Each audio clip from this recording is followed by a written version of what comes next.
میرے بھائیوں، اپنے اللہ کو راضی کریں۔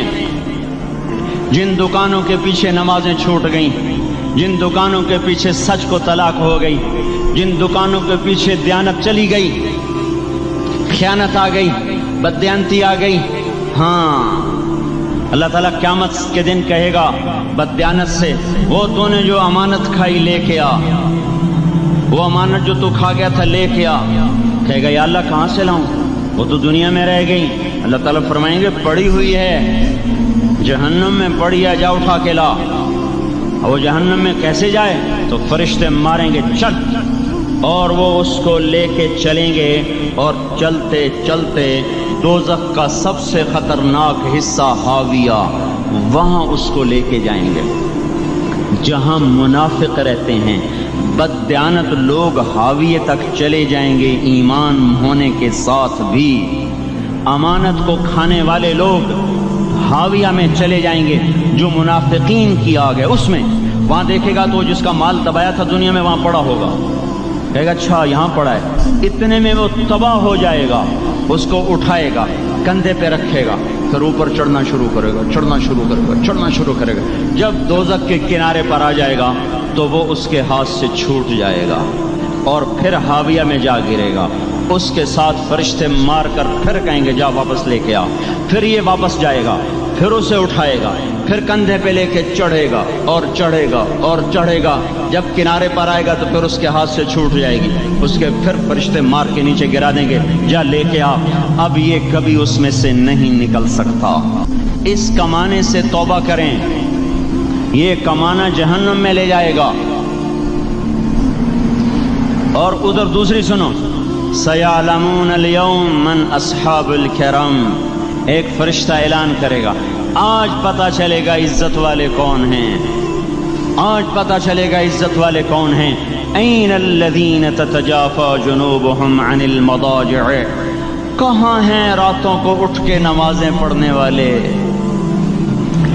ارے میرے بھائیو، یہ نماز کی غفلت بہت بڑی ہلاکت ہے۔ میں کیسے سمجھاؤں؟ میں تو جب بھی جمعہ پڑھاتا ہوں میں یہ مضمون ضرور بیان کروں، مجھے جب یہ مجمع نظر آتا ہے تو میرا دل ٹکڑے ٹکڑے ہو جاتا ہے کہ یہ 8ویں دن آتے ہیں اور باقی دن کہاں ہوتے ہیں؟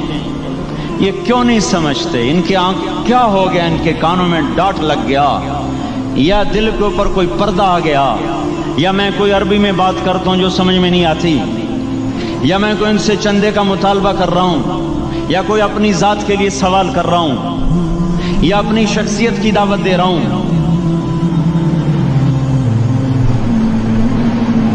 آج نماز عزت دلائے گی، سب سے پہلا اعلان ہوگا، کہاں آج پتہ چلے گا عزت والے کون ہیں، کہاں ہیں راتوں کو اٹھ کے نماز پڑھنے والے اور اللہ کے نام پہ خرچ کرنے والے۔ صرف نماز نہیں، زکوٰۃ بھی دینی پڑے گی۔ پیسہ ہے زکوٰۃ نہیں دے رہے، پیسہ ہے اللہ پہ کے نام پہ خرچ نہیں کر رہے۔ بھائیو، اللہ کے نام پہ خرچ کرنا سیکھیں، اللہ کے واسطے اپنے آپ کو سادگی پہ لائیں اور اللہ کے نام پہ لٹانا سیکھیں۔ اللہ آپ کی نسلوں کو واپس کرے گا، صرف آپ کو نہیں، آپ کی نسلوں کو واپس کرے گا۔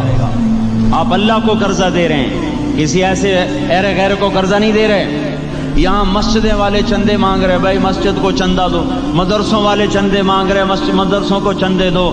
یہ تو مسلمان کی غیرت کے خلاف ہے کہ اللہ کے گھر میں مسجد کے لیے چندہ مانگا جائے، اور کہیں صندوقچیاں پھرا رہے، کہیں وہ جھولیاں۔ ایسی مجھے شرم آتی ہے، یہ کرنے والوں پر بھی میں کیا کہوں، ان کی عقلوں پہ بھی پردہ ہے کہ اللہ کے گھر میں مخلوق کے سامنے جھولی پھیلاتے ہیں، اور پھر ان مسلمانوں کی آنکھوں پر بھی پردہ ہے کہ ان کو غیرت نہیں آتی کہ مسجد کے لیے جھولی پھیلائی جا رہی ہو، اور یہ گھروں میں اچھا خاصا کھاتے پیتے ہوں اور مسجد کے لیے جھولی پھیلائی جائے اور مسجد کے لیے صندوق رکھے جائیں، اور ہر نماز کے بعد مدرسے کے لیے لوگ چندہ مانگ رہے ہوں۔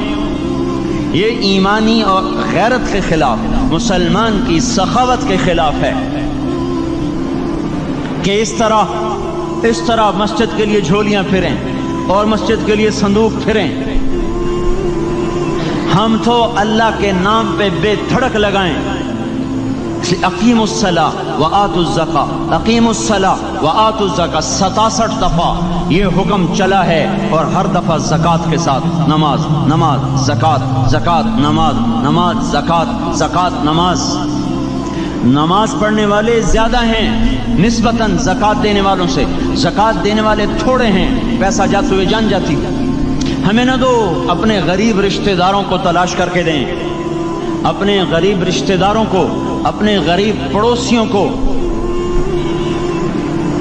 آج جو صحیح دیانتدار تنخواہ دار ہے وہ بھی مستحق زکوٰۃ ہے اگر وہ دیانتدار ہے تو۔ اگر رشوت نہیں لیتا تو آج کا ایس پی بھی مستحق زکوٰۃ ہے۔ میرا ایک دوست ایس پی کہنے لگا میں زکوٰۃ کا مستحق ہوں، حالانکہ میں ملتان کا ایس پی ہوں،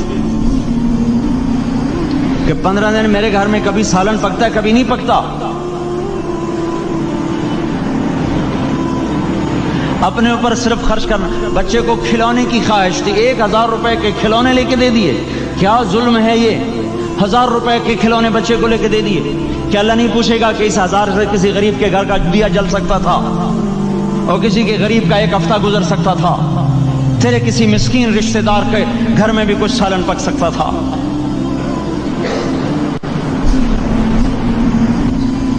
رزق دیا تو اس کا ہوش نہیں کہ اس کا حق ادا کریں، جان دی تو اس کا ہوش نہیں کہ اس کا حق ادا کریں۔ سجدہ جان کا حق ہے، اور زکوٰۃ اور صدقات یہ مال کا حق ہے۔ میں کب اپنے لیے مانگ رہا ہوں؟ میں کہہ رہا ہوں اللہ اپنے غریب رشتہ داروں کو دیں، ان کو تلاش کریں اللہ کے واسطے۔ اپنی بیویوں سے پوچھو سونے کی زکوٰۃ دی ہے؟ دے، ورنہ تو خود پکڑی جائے گی، تیرا زیور تیرے لیے گنجا سانپ بن کے تیری زبان کو ڈسے گا۔ ان کا میں نے تو بچیوں کے لیے سنبھال کے رکھا ہے، اس کی زکوٰۃ دو پھر ٹھیک ہے، ورنہ اسم کو توڑ کے اس کی زکوٰۃ دو، نہیں تو یہ مال پکڑوا دے گا قیامت کے دن۔ نماز نہیں چھڑا سکتی اگر زکوٰۃ نہیں دی، اور زکوٰۃ نہیں چھڑا سکتی اگر نماز نہیں پڑھی۔ مسجد بنا دی 50 لاکھ میں، اگر خود نمازی نہیں تو یہ مسجد بنانا اسے جہنم سے نہیں بچا سکتا۔ میرے بھائیوں، اپنی جان کا بھی صحیح استعمال کریں اور اپنے مال کا بھی صحیح استعمال کریں۔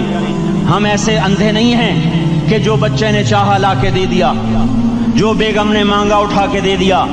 نہیں نہیں، ہم پہلے دیکھیں گے اپنے اوپر۔ حضرت عثمان رضی اللہ عنہ کے پاس ایک سائل ہے، حضور سے مانگنے آیا، آپ نے کہا عثمان کے پاس چلے جاؤ۔ عثمان سے مانگنے گئے تو آگے بیوی پہ لڑ رہے، کس بات پہ؟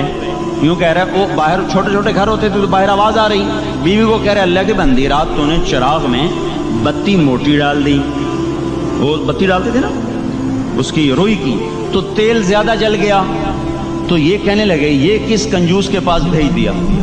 جو بیوی پہ لڑ رہا ہو کہ تو نے بتی موٹی ڈالی ہے تو یہ مجھے کیا دے گا؟ یہ دمڑی بھی نہیں دے گا۔ جب ان کو باہر بلایا اور خیرات مانگی کہ وہاں سے آیا ہوں، تو انہوں نے اندر گئے، ایک تھیلی اٹھائی، نہ پوچھا کہ کتنے چاہیے، نہ پوچھا کہ کون ہو، 3000 درہم اٹھا کے دے دیے۔ وہ حیران ہو کے کہنے لگا یار ایک بات تو بتاؤ۔ کہا کیا؟ کہا یہ مجھے تو نے اتنے دے دیے کہ میری اگلی نسل کو بھی کافی ہیں، اور خود بیوی پہ تو لڑ رہا تھا کہ بتی موٹی کیوں کر دی؟ کہنے لگے وہ اپنی ذات پہ خرچ تھا، وہ پھونک پھونک کے کرنا ہے، یہ اللہ کو دے رہا ہوں جتنا مرضی دے دوں، یہ تجھے تھوڑا دے، اللہ کو دے رہا ہوں۔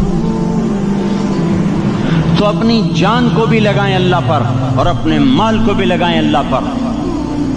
اور میرے بھائیوں، اپنی کمائیوں کو حلال پہ لائیں، اور بیویوں کو سمجھا دیں کہ ہم تمہاری خاطر دوزخ میں نہیں جا سکتے۔ یہ ہم اس پر توبہ کریں، اس پر توبہ کریں، اور یہ آبادی ہر وقت ہونی چاہیے مسجد کی۔ چلو کوئی جو جہاں سے بھی آیا ہے مسجد کے عادی بنو میرے بھائیوں۔ ہماری جماعت گئی تھی اردن میں 1991 میں، تو ہم اسرائیل کے بارڈر پر چلے، انہوں نے بتایا کہ یہ ہم سے آمد رفت بات چیت ہوتی رہتی ہے، چونکہ کچھ عرب ادھر رہتے ہیں کچھ عرب ادھر رہتے ہیں، رشتہ داریاں ہیں۔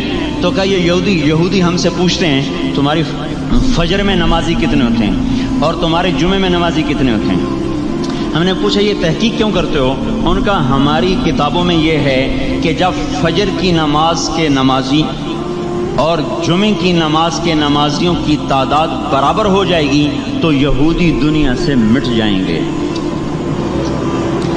اب یہاں فجر میں 1.5 صف ہوتی ہے اور جمعے میں باہر بھی صفیں بنی پڑی، چلو میں کہتا ہوں مان لیا 1/3 طبقہ باہر سے آیا ہے، یہ 2/3 تو یہیں سے اٹھ کے آیا ہے، یہ کیوں نہیں ہر نماز میں آتا؟